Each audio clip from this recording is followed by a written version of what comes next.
La 4G Batelma vous présente Ny vaovao Ny mioga ny fahombiazana. arahinao ny fampalalam-baovao miaraka amin'ny Castel, il est tsiro ny fahombiazana. Tête aux pieds avec la gamme de protection individuelle Secure Plus. Respectant les normes de sécurité de la personne et adapté aux besoins du quotidien. arahinao ny fampalalam-baovao miaraka amin'ny Batimax, la qualité au meilleur prix.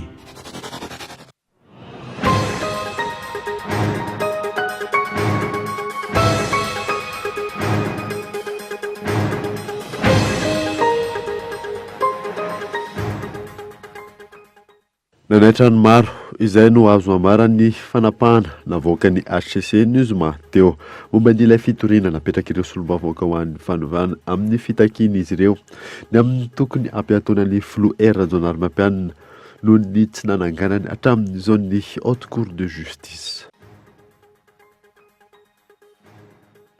Nitorajofa tanteraka ikajany Bevalala tamin'ity alahady izay fetin'ny reny ity.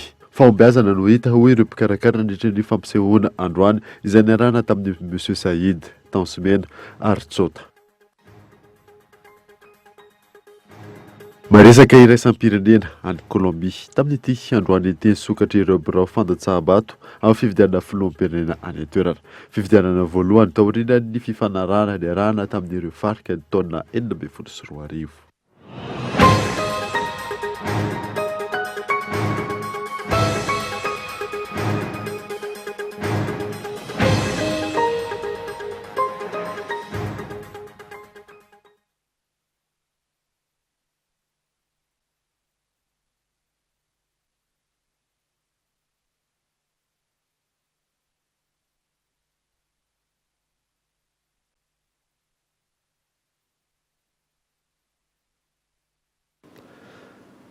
Finaritra tompoko lasy tompoko vavy miaraban'ireo rery tiaka navaka tratrany izao fetiny reny amin'ity anio ity mirary soso fahasalamana ihany koa azy ireo.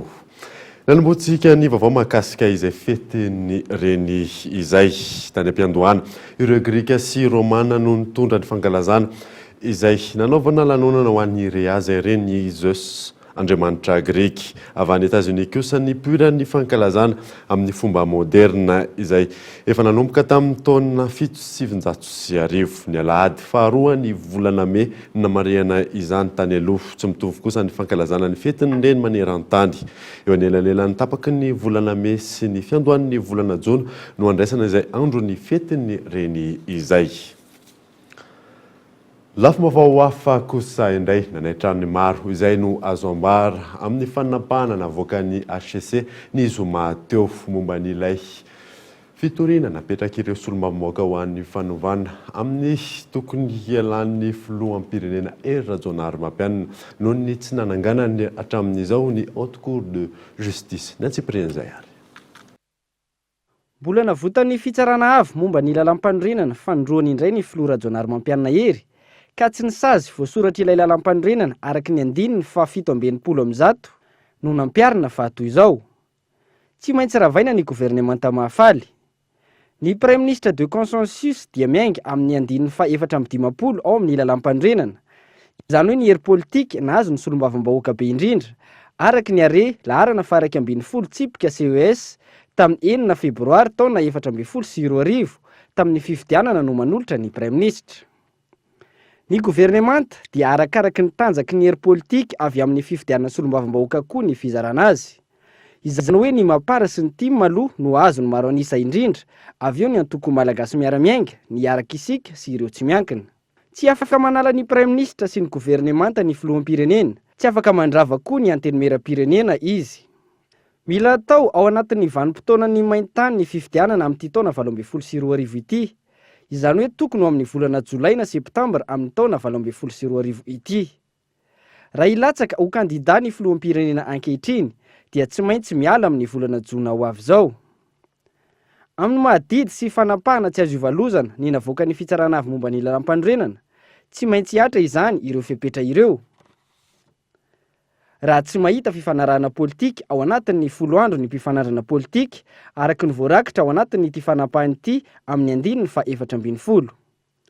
Dia andrasantsika eto indray Na tena hovaolana amin'izao krizy politika izao ity fanapahana nataony fitsarana avy momba ny lalam-pandrenana ity na ahoana.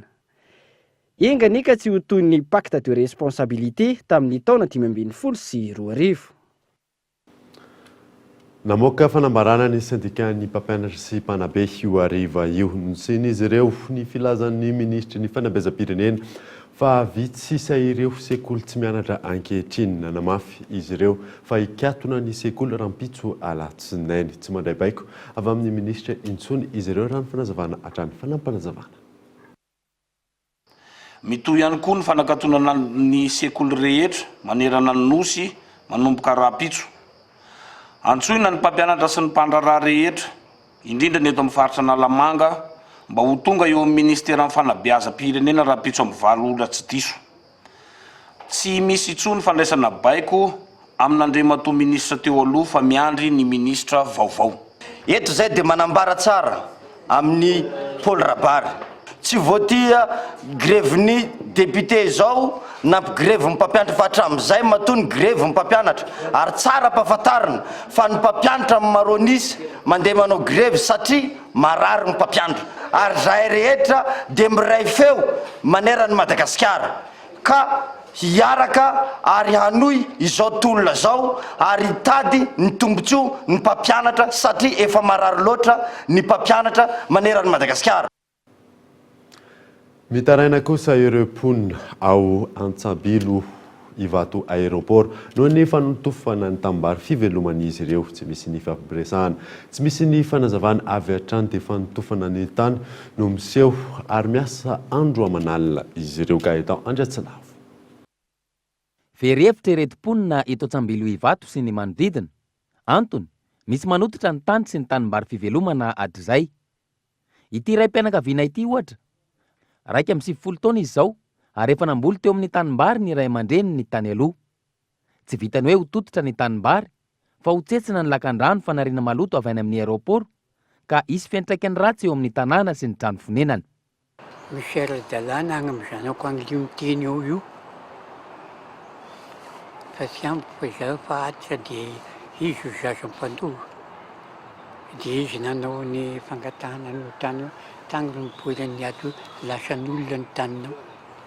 Na raha ny zanako io olio dia ato izy sony voalohany ty mena faharoa izy tsy sonia fahatelo ireny fampivarotana izy misy rangotra koa dia tadiavindreo indreo agny amin'ny toerana ohatran'izao seho amin'ny toerana ohatran'izao seho deo zao mitatarika avy ambany jusqu'à tonga ato tamin'ny lakamisy ny tomboka tamin'ny 7 aho tamin'ny 7 vao navita totofany zalahy maly dia rano avy amin'ny aéroport ny Kata iny miaika makaty amin'ny tanànanay ity zao satria tanimbariny rangahy ity ato misy kanaly lina ataoko totofany zalahy mipody le rano makaty aty raha pahatonga ny sabotsy fa totra miala io tanàna io satria be dia be le rano ato amin'ny gaboleny roa. Olana roa lehibe no mitranga eto. Ny fanamboarana ny lalana izay voalaza fa projet présidentiel ary ny fanotofana ny tanimbary fiveloman'ny mponina. Tafiditra ao anatin'ny tetikasa namboarana ny lalana sy ho totofana avokoa na ny tany ndrimopera na ny tanin'olon-tsotra. Hatreto anefa tsy misy fampiresahana amin'ireo tompon'ny tany, tsy misy taratasy mazava na ahafahana manao ny fanotofana, tsy misy fanonerana ny tany voatototra sy ny maro hafa. Tompo-trano miomy tanteraka ireo tompon'ny tany, ny asa nefa miroso hatrany na andro na alina. Hatramin'izao tompoko dia afenina nay tanteraka misy ny tompony voalohany amin'io fanotofana tany io fa dia monsieur Hasina izay ihany no hitanay eo zany ary izy io dia sy manoro tanteraka ny tompony tena tompony zany. Tsy misy resaka momba ny zay zavatra zay ho an'ny tompon'ny tany fa dia tonga dia dramsa fotsiny zany tonga dia salama hoe de force zany le izy zany tompo. Hatramin'izao dia tsy fantatray, tsy misy zavatra fantatray misy fa dia ny fanotofana ny tanimbarina io fotsiny na andro alahady Pentecôte ara dia tonga eo foana izy zany. Dia io hitantsika io moa mitohy foana natoandro na alina ary ny fefeny tôle amin'izao fotoana zao a ary tamin'ny famefenan'le tôle dia mpitandro filamina armé jusqu'aux dents salama hoe antany miady zany natahatra ny vahoaka amin'izao fotoana zao mihorohoro tompoko voalohany ho setrin'ireo trangan-javatra izay sy voatanisa eto dia voaroko amin'ny taninay zahay tansaha toy ireny apatride reny ary koa tsy afaka mamboly vary intsony zay aloha ny conséquence voalohany faharoa angatahanay ny fanafoanana ny certificat d'immatriculation sy situation juridique nomena ny mpanototra ny taninay araky ny jugement numéro 3 du 12 mars 2018 navoakan'ny tribunal terrier ambulant Ambohidratrimo. Fahatelo averina aminay ny tanimbarinay tsy misy atakandro. Fahaefatra raha tsy misy izany dia angatahanay dia mangataka izahay hijerena akaiky ka hakana fepetra entitra manoloana ireo tranga ireo. Zay tompoko ny zavatra mba angatahanay zany. Araka izany, mangataka amin'ireo tompon'andraikitra mahefa mba hijery akaiky ity zava-misy eto Ivato ity ireto mponina ireto. Izy ireo izay nilaza fa efa maro ny toerana nale, nametrahana fitarainana saingy tsy misy valiny. Tsy azo ekena ny tranga tahaka izao hoy ireo mponina any toerana izay mihoatra ny dimanjato. Fampandrosoana no katsahana saingy famonoana ny madinika no miseho. Fotoanany dokavarotra eto amin'ny vaovaon'ny Cool TV aorinan'izay nahitanao ny akon'ny fampisehoana izay nikarakarain'ny Métis Production tamin'ity androany ity eo ihany koa ny vokatra tamin'ny rally module première édition izay nikarakarain'ny club FMMS Am rehefa avy eo ary.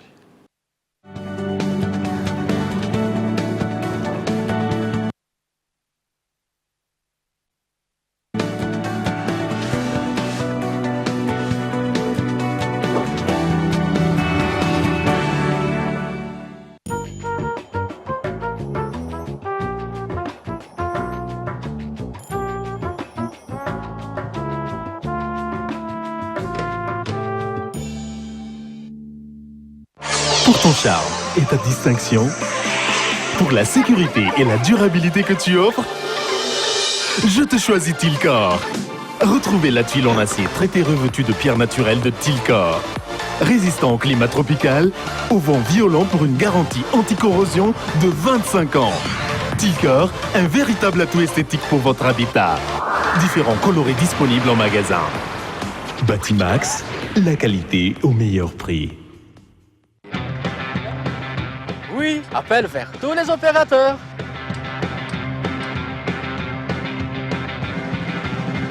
Oui, appel à l'international inclus. Oui, mes SMS, je ne les compte plus.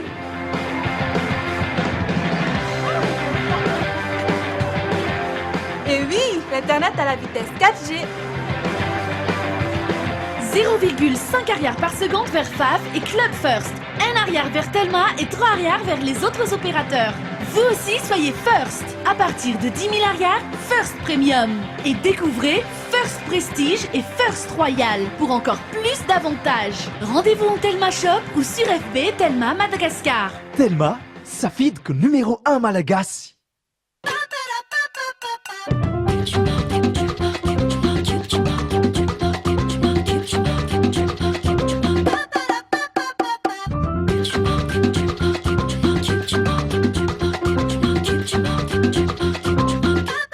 Vaovao, Jumbo épice, misy vitamine A, zato ariary. Jumbo, mampatsiro ny nahandroko.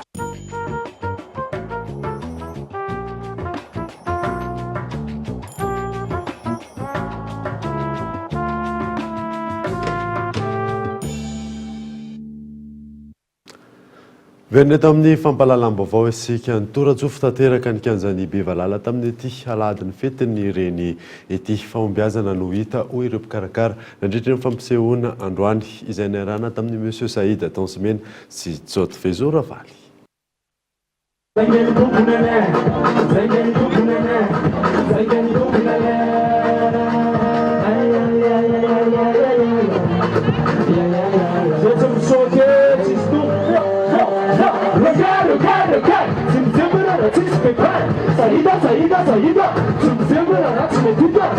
No tanterahana androany ny fampisehoana bomba be no karakarain'ny Métis Production niarahana tamin'ny mpanakanto malaza toa ny Monsieur Saïd, Tansmena sy Tsota.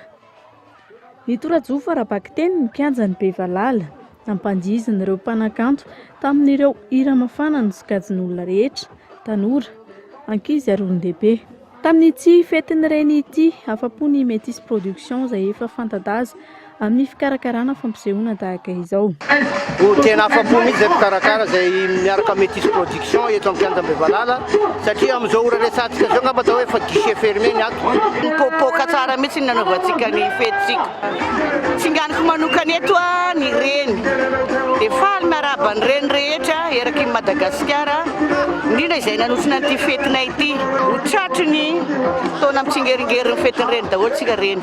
Dia mbola tsara nandisy fanantenanan'olona amin'ity Kianjam-Bevalala ity fa izy io rahantsika mahita vahoaka tsy vahoaka ary na afa-po mpikarakara ka misaotra betsaka anareo izay nanotrina ary amin'ny manaraka izay tsy tonga mbola ho tonga. Lamina ihany koa amin'ny ankapobeny ny fizotrany ity fampisehoana ity tsy nisy ny fioara-befy. Mampanantena etsika tsy mandisy fanantenana trany ny Métis Production. Izay Métis Production dia tsy mbola nandisy fanantenana antsika tomponay sokombavana ary dia mbola hanome fahafaham-po antsika voakany Antananarivo rehetrarehetra. Mbola maro ny zavatra ho ataontsika zany eto amin'ny Kianjam-Bevalala. Mbola maro ireo artiste izay miaraka aminay.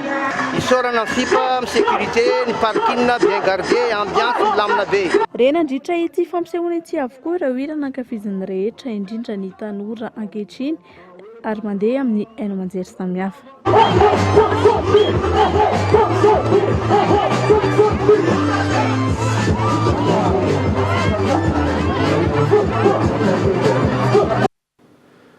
Vaovao ara-panatanjahantena kosa indray dia nifarana tamin'ity androan'ity ny rallye motule première édition izay nikarakara ny club FMMSAM fifananana izay naharitra 3 andro. Fitinina aminao anatin'ity fanadihadiana ity ireo vokatra. Fizora valy. 270 ireo mpanamory tamin'ity rallye motule nikarakarain'ny club FMMSAM nanomboka ny zoma teo ity. 20 kosa izy ireo androany. Raha ny vokatra azo teo amin'ny larana voalohany no nisy ny Frederika sy Andry namory ny Subaru Impreza izay samy tao amin'ny club asakiny avokoa. Tao anatin'ny fotoana 2 minitra sy 30 sekondra sy 20 apazatony. Larana faharoa Tahina sy Tahina nitondra Subaru Impreza ihany koa ary samy avy ao amin'ny club asakiny Matrany. Nanao ny fotoana 2 minitra 30 sekondra sy 20 apazatony. Teo amin'ny larana fahatelo kosa no misy any Rivo sy Ando nitondra Subaru Impreza avy amin'ny club FMMSAM tao anatin'ny fotoana 2 minitra sy 30 sekondra sy 15 apazatony ary farany eo amin'ny larana fahaefatra izay nanao ny fotoana 2 minitra sy 30 sekondra sy 17 apazatony no misy any Dany avy ao amin'ny Azatana sy Endry avy ao amin'ny FMMSAM nanamory Peugeot 207. Ny farany androany ny hetsika afa-po ireo mpikarakara raha ny fanazavana. Ny afaliponay mpikarakara moa zany rehefa faly mipandray anjara, rehefa faly ihany koa mpijery. Ny toyan'ny programanay zany dia amin'ny volana septambra misy ny slalom indray izay karakarain'ny club FMMSAM. Dia amin'ny volana desambra indray kosany ny fankalazana ny 15 taonan'ny club FMMSAM. Izay ny amin'ity taona 2018 ty aloha hatreto. Ny alarobia izao ho taterina aminao anatin'ny fandarana Mekamag ny andindiny rehetra mikasika ity rallye motule première édition ity. Maresaka iraisam-pirenena kosa indray any Colombie. Tamin'ity androany amin'ity sokatra ireo fandatsaham-bato amin'ny fifidianana filoham-pirenena any an-toerana fifidianana voalohany taorian'ny fifanarahana ny arahana tamin'ireo farika tamin'ny taona 19 sy 20 fanadina. Manatanteraka fifidianana ireo Colombianina tamin'ity androany ity 70 tapitrisa ireo mpifidy andrasana amin'izany. Fifidianana filoham-pirenena izay ankinany ho avy ny firenena tanteraka ary ao anatin'ny famelona tanteraka ny nanatanterahana izany satria miaramila 3 alina no miantoka ny filaminana. Ity ny fifidianana voalohany sy taorian'ny fifanarahana ny arahana tamin'ireo mpioky toa aloha ny farika ny taona 19 Io fifanarahana io ihany koa nisan'ny mabe adevitra amin'ireo Colombianina amin'izao fotoana izao izay natratrarana ny arambona manodidina ny 8 tapitrisa. Kandida roa avy amin'ny avisy ny havanana no tenda be mpanaraka hatreto dia ny tena manana ny herintsika ny andresy dia ny demokraty Ivan Duque izay avy amin'ny antoko politika ny filoha kolombiana teo aloha izay tsy manaiky ilay fifanarahana tamin'ireo farika fa mila ny fanavaozana hoy izy. Fanohatra amin'izay kosa ho an'ny mpifanirana aminy dia Gustavo Petro izay ben'ny tanànan'ny Bogota teo aloha. Avy amin'ny antoko ankavia any amin'ny toerana izy kosa dia manaiky ilay fifanarahan'ireo farika tamin'ny taona 1994. Ty izay mamanana vaovao tamin'ity alina ity ankasitrany ianao nanaraka izany soava tsara atao ry tompoko.